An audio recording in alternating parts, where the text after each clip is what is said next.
शेती करत असताना शून्य मशागत शेती अंतर्गत आपण या ठिकाणी सोयाबीन आणि तूर हे दोन्ही भाग घेतलेले आहे।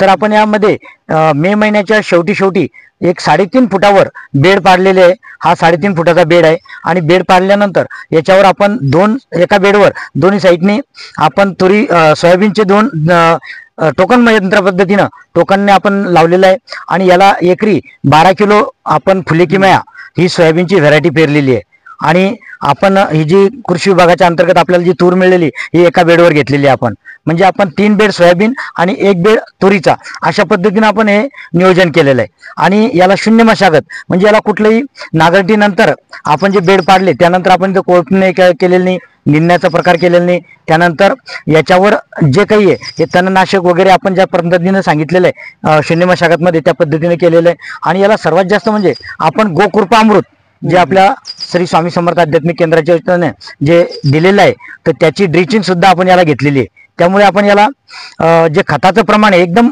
0 केलेलं आहे, म्हणजे फक्त या एका एकराला 1 ते 1.5 बॅग आपण फक्त सुपर फॉस्फेट टाकलेलं आहे आणि याला युरिया नावाची कुठलाही आपण युरिया टाकलेला नाही। त्यामुळे अशा पद्धतीनं आपण जर प्रत्येक शेतकऱ्याने या पद्धतीने जर आपण शेती केली तर आपला जवळपास 30 ते 40% खर्च आपला हा शेतीवरचा कमी करता येतो आणि आपल्याला ते उत्पन्नात आपल्या भर पाडता येते। म्हणून अशा पद्धतीनं प्रत्येक शेतकऱ्यांनी हे तंत्र अवलंबून आणि कृषी विभागाचा वारंवार आपल्या या ठिकाणी जे अधिकारी येतात इंगळे साहेब असेल, उन्हाळे सर यांचं वारंवार आपण त्या ठिकाणी महेश सर, जाधव सर आपले त्या ठिकाणी येऊन आपल्याला वारंवार या ठिकाणी ते मार्गदर्शन करत असतात। आपण त्यांचे भेट पण घेत असतो आणि जी काही माहिती लागली ते आपल्याला पुरवत असतात। जे ट्राकाक्रोमा वगैरे आपल्या कृषी विभागाच्या अंतर्गत आपण जे दिलेले आहे, याला पहिले बियाणाला लावताना सुद्धा आपण ट्राकाक्रोमा लावलेला आहे, याच्यावर स्प्रे पण घेतलेले आहे। अशा पद्धतीनं आपण या पद्धतीने शेती करत आहोत। आता सोयाबीन निघाल्यानंतर तुमचं पुढचं पीक कोणतं आहे? आता सोयाबीन निघाल्यानंतर हे 2 जे बेड आहे सर आपले, याच्यामध्ये हाजो मधला बेड आहे, हाजो बेड आहे आपला।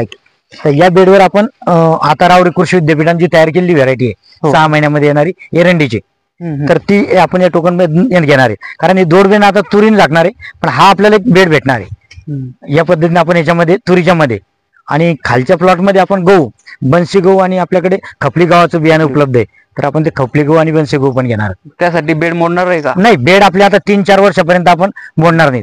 फक्त आपण बेड आहे का नाही याला जर लागली तर फक्त भर घेऊन देणार आहे, बस बाकी काहीच नाही करणार।